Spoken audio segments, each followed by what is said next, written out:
Komunikacija je temelj podjetja. Pri naročniku so samo še gasili požare. Vsi sestanki so potekali v mimohodu na hodniku, brez zapisov, brez jasnih struktur. Postajale so napetosti, povzdignjeni glasovi, zelo slaba klima v podjetju. Samo zaradi slabe komunikacije.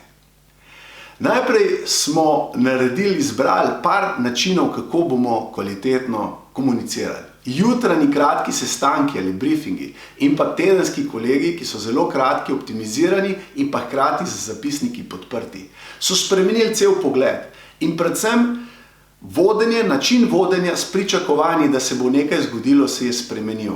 Zato, ker smo komunicirali, ker smo se pogovarjali na tak inteligenten način. Pred časom so imeli sestanek samo takrat, ko je bilo že prepozno. In to ni dobro in je zelo napeto in ni prijetno delati v takšnem okolju.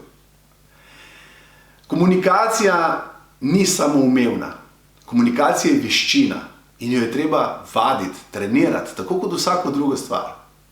Če imaš občutek, da bi lahko izboljšal svojo komunikacijo, izboljšala svojo komunikacijo, mi napiši komunikacija in ugotoviva, kaj lahko spremeniva.